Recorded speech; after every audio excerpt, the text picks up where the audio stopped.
Ça fonctionne. Enfin, on n'a pas de retour, on suppose. Tu me vois, je te vois. Attends, je vais mettre ça pour qu'on ait les images les unes à côté des autres. Ça sera mieux peut-être.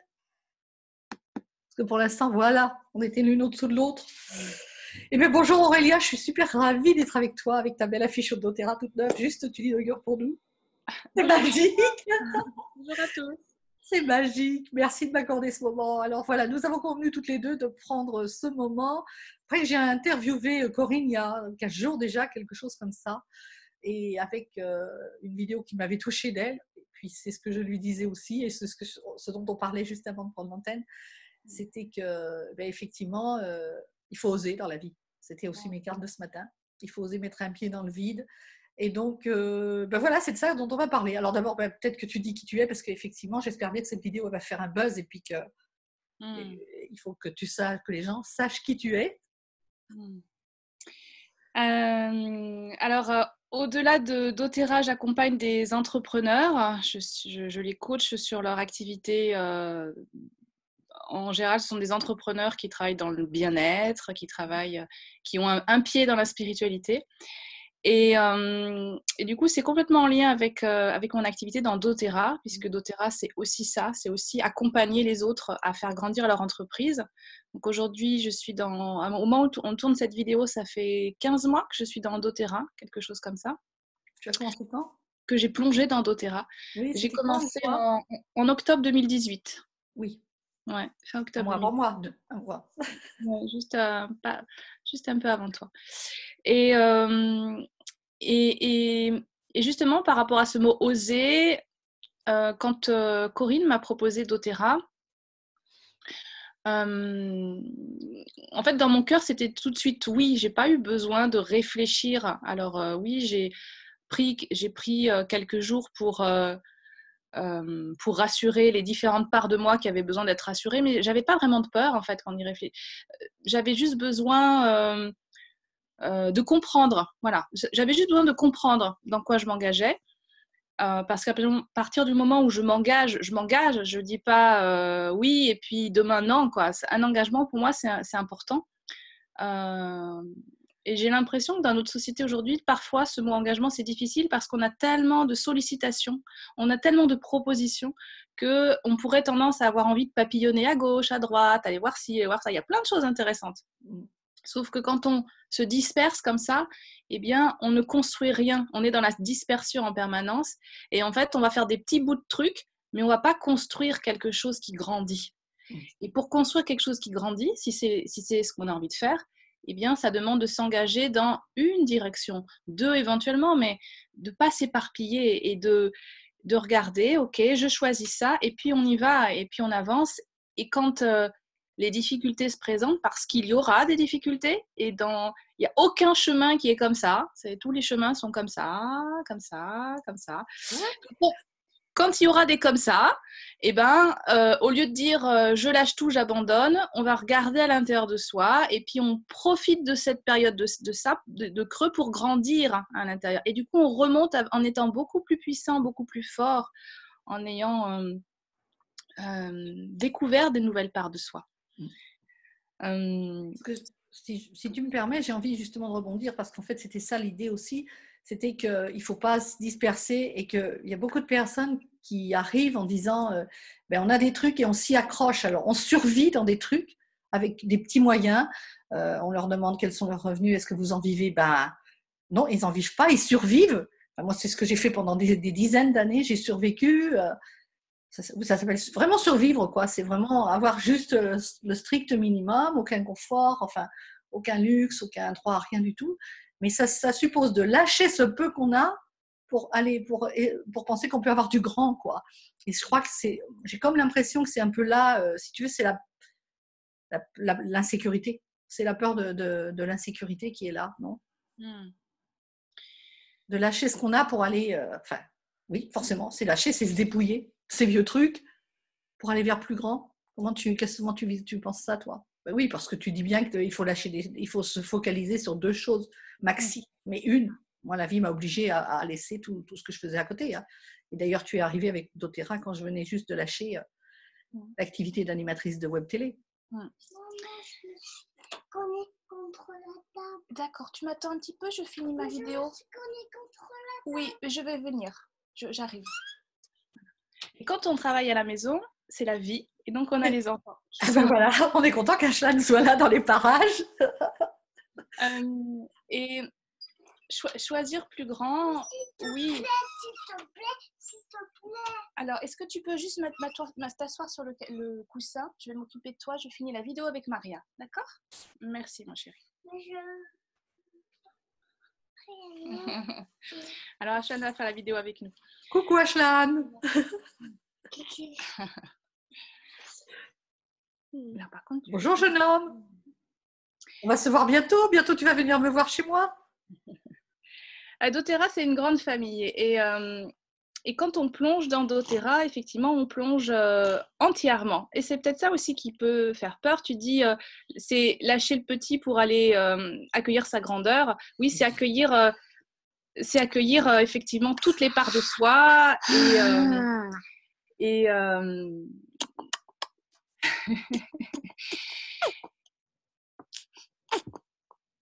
il n'y a plus de séparation. Et on parlait tout à l'heure hors antenne de qu'est-ce qui peut être un frein en fait. Qu'est-ce qui peut faire peur à des personnes qui n'ont pas forcément quelque chose qui fonctionne dans leur vie professionnelle et à qui on propose doTERRA, parce que doTERRA, ça peut leur permettre de transformer énormément de choses. Et ben, qu'est-ce qui freine? C'est que ça veut dire sortir des rails, sortir du moule quand on choisit doTERRA. L'activité normalisée de la société, c'est souvent d'être salarié. Alors déjà, choisir l'entrepreneuriat, c'est faire un choix qui est souvent très courageux, parce que c'est pas ce qui est... Attention, est-ce que tu veux, s'il te plaît, parce que j'arrive pas à parler. Tu veux bien te mettre à côté? Tiens, regarde, on va faire ça.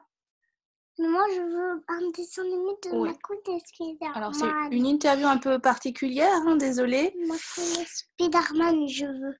Maria, tu feras un montage, tu vas couper après. Oui, non, je ne suis pas douée pour les montages. Alors, ça sera nature. D'accord? Ou là, il faudra que je confie ça à Naël, mais non. Allez, ça sera comme ça sera. C'est ça aussi la vie.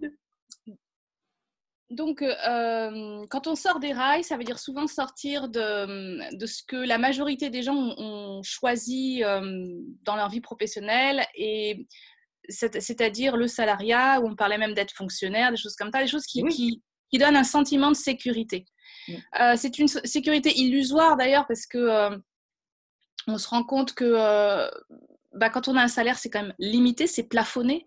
Donc, on n'est pas... on peut pas aller plus loin en fait, on peut pas aller plus grand, on sera toujours limité par un plafond, on pourra jamais réellement réaliser ses rêves, on sera toujours dans une espèce de case, une espèce de cadre qui certes rassure parce que au moins on a un salaire, au moins on a cette garantie, mais on pourra pas aller plus que ça.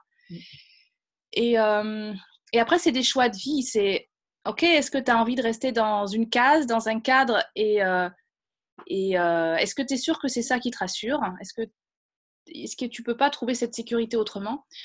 Parce que quand même, on a quand même de la chance en France, on le réalise pas, mais on a quand même la chance d'avoir un État-providence qui fournit à nos besoins de survie, on va dire. Exactement, oui. Il y a quand même ce qu'il faut pour que on puisse avoir des aides sociales, même si c'est difficile, même si tout ça. Mais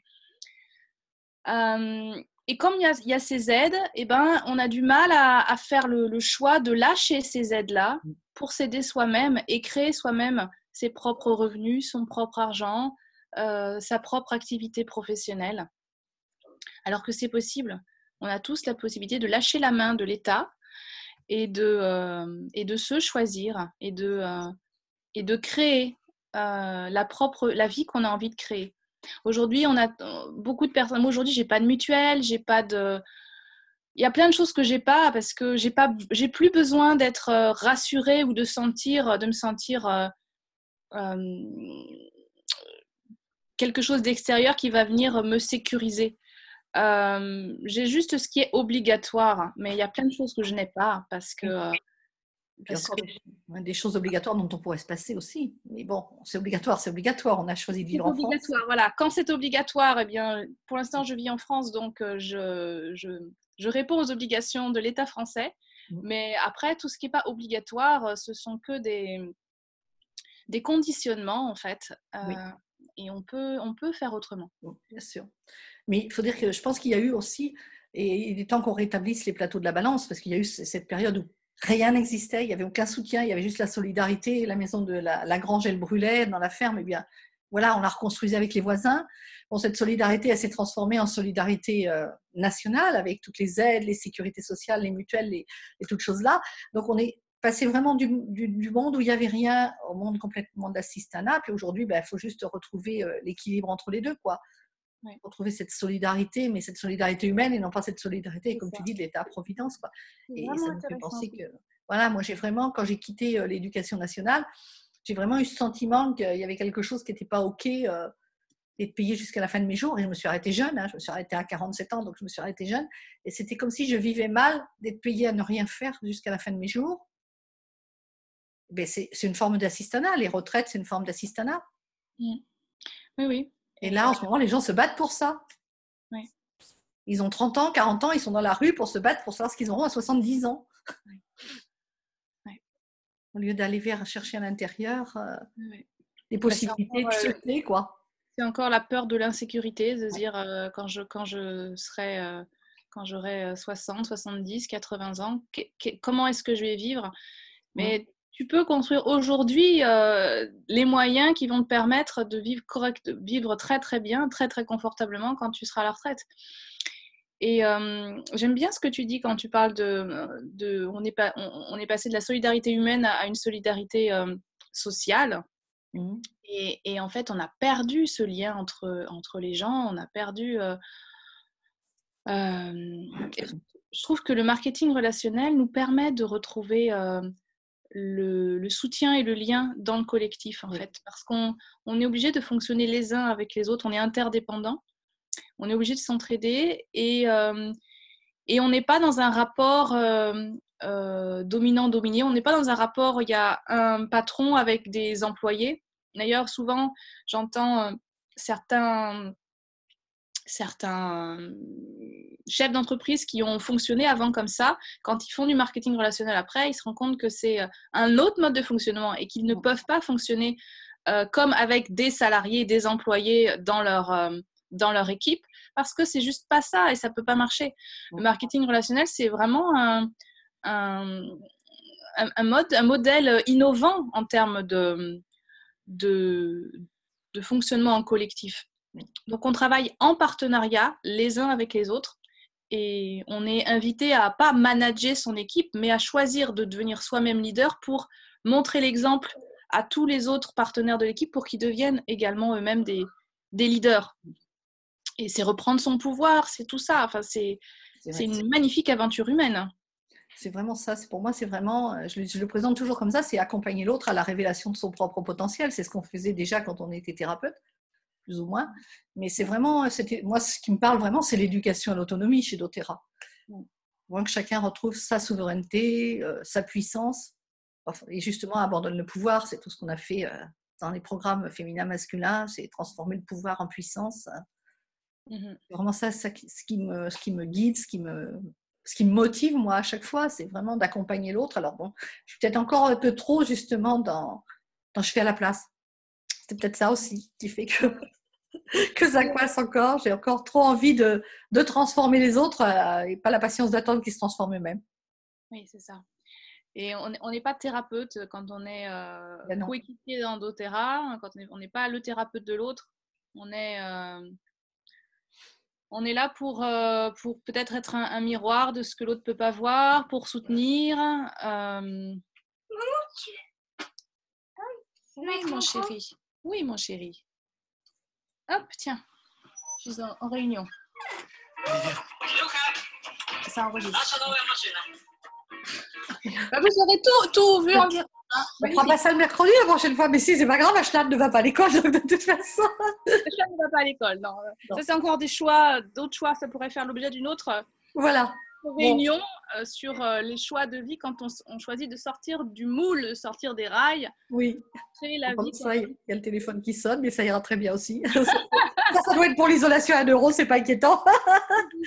C'est vivant. Voilà. Et en même temps, doTERRA, ça nous invite à. Enfin, ça rentre vraiment dans notre maison. C'est pas, on a une activité doTERRA professionnelle et on a la vie privée.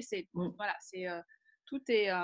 Si on quitte le monde dans l'entreprise et on revient à la maison. Enfin, on quitte le monde du salariat où on était, on n'a plus besoin d'aller pointer, on travaille quand on veut.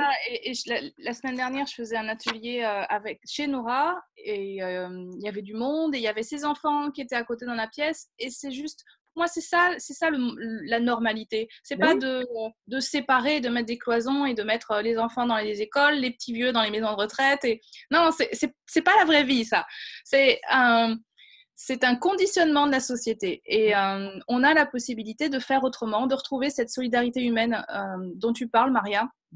Je crois qu'on va être obligé d'aller vers ça de toute façon dans un monde qui est en train de changer, qui va être de plus en plus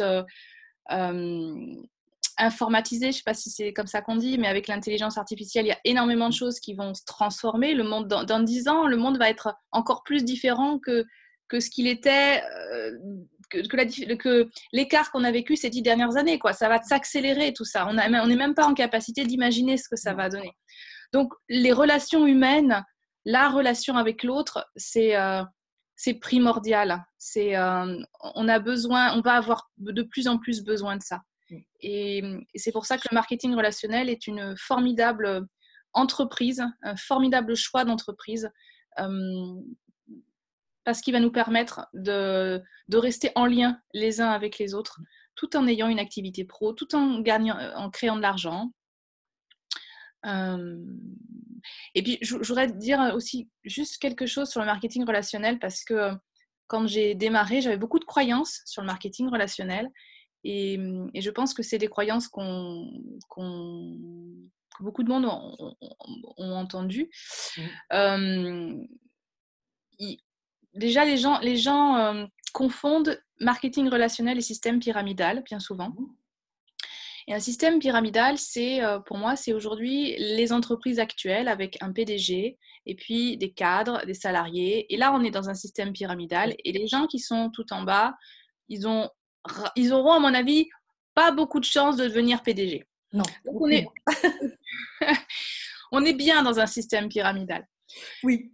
Le système du marketing relationnel, il n'y a rien de pyramidal, en fait. C'est un système où on vend des produits et en fonction du nombre de points, du chiffre d'affaires qu'on rapporte à la société.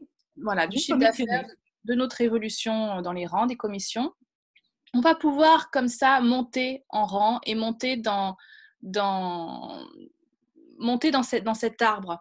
Mais en fait, comment dire ? Sans jamais rien prendre sur la part de celui qui a travaillé. Voilà. C'est ça qui est important. C'est toujours la société qui rajoute des commissions. Et puis, il y a autant de place en haut de l'arbre qu'on en veut. Et puis, il y a autant de place. Voilà, il y a autant de place et tu peux dépasser quelqu'un qui était dans l'arbre qui est dessiné, parce que on dessine un arbre, on a besoin de ça encore. Et tu peux très bien gagner beaucoup plus à un moment donné. Et voilà, donc c'est juste des limitations de l'esprit de se dire, oh là là, c'est marketing relationnel, il y a ceux qui sont en haut et ceux qui sont en bas. Non, c'est pas du tout ça. Ouais. Et puis, j'ai l'autre chose où je m'a échappé. Je regardais notre arbre justement, et quand on entend toujours Marie-Kim, qui est notre marraine québécoise, pour ceux qui prendront on appelle ça marraine, notre leader québécoise, et je regardais, elle râle toujours après la personne qui est au-dessus d'elle et qui lui a parlé de doTERRA, et je voyais que la personne qui est au-dessus d'elle, en fait, elle est juste élite. Alors Marie-Kim, c'est peut-être quelqu'un qui est double diamant, c'est ça, ou je ne sais plus, 70-80 000 $ de chiffre d'affaires par an dans son groupe. Et celle qui est au-dessus, elle est juste au même niveau que moi. 3 000 points par mois, elle est élite en fait. Et c'est elle qui lui a parlé de l'aventure doTERRA. Donc effectivement, moi j'en suis convaincue depuis longtemps, que ça fait 35 ans que je pratique le multiniveau, ou que j'ai pratiqué, que je me suis rapprochée, éloignée du multiniveau, et j'ai toujours été convaincue de ça. Et de ce côté-là, il n'y a pas de souci pour moi. C'est très clair. On peut largement dépasser en revenus, en points, Oui, en leadership, la personne qui nous en a parlé. Mhm. Et ce que je voulais dire aussi, c'est que il y a eu peut-être des fausses promesses autour du marketing relationnel où certaines personnes ont dû dire que c'était un moyen facile de gagner de l'argent. Et je crois que ça a eu des effets aussi négatifs sur ce qu'est le marketing relationnel. Parce que le marketing relationnel, c'est pas des fausses promesses, c'est un moyen rapide de gagner de l'argent. C'est un moyen où tu peux gagner beaucoup d'argent, peut-être que tel que tu ne pouvais pas imaginer que c'était possible, mais par contre, ça va pas se faire juste en claquant des doigts ou Non. juste en une année ou juste en... C'est quelque chose qui se construit, c'est quelque chose qui demande de la persévérance, qui demande de l'engagement. C'est vraiment un job d'entrepreneur, donc faut avoir envie d'y aller. C'est une belle promesse d'aventure humaine, financière, de développement personnel. D'aventure intérieure aussi. Qu'est-ce que tu dis? D'aventure intérieure d'abord. D'aventure intérieure. Tout ça, c'est juste. C'est juste que ça va prendre du temps et que c'est à l'heure dans cette société où on veut que tout aille vite, où on veut des résultats tout de suite, rapides, et ben, le marketing relationnel, ça nous invite à accepter que les choses se fassent dans le temps qui est juste. Et ça, c'est chouette aussi, parce que du coup, on n'est pas dans quelque chose d'illusoire. Non, ça se construit, mais ça se construit dans le temps. Donc, grandis, vas-y. Et plus tu grandis intérieurement, comme tu dis, plus tu vas faire grandir ton entreprise et plus tu auras les résultats que tu veux créer. Magique. Voilà. Écoute, voilà, ça fait une demi-heure, je pense, donc on va pas faire des vidéos trop longues, parce que les gens, ils vont pas jusqu'au bout après, donc ça sert à rien non plus. Merci vraiment de ce moment de partage. Moi, j'adore ces conversations improvisées, le nombre de fois où j'ai dit, mais si on avait une caméra là, ça apporterait plein de pépites à tous les gens qui écoutent, parce qu'il y a toujours des richesses quand on échange comme ça. Donc, eh bien, je souhaite à chacun d'y trouver les pépites dont il a besoin. Et puis, n'hésitez pas à venir nous rejoindre dans cette belle aventure. Merci à toi. Merci Maria. Belle journée.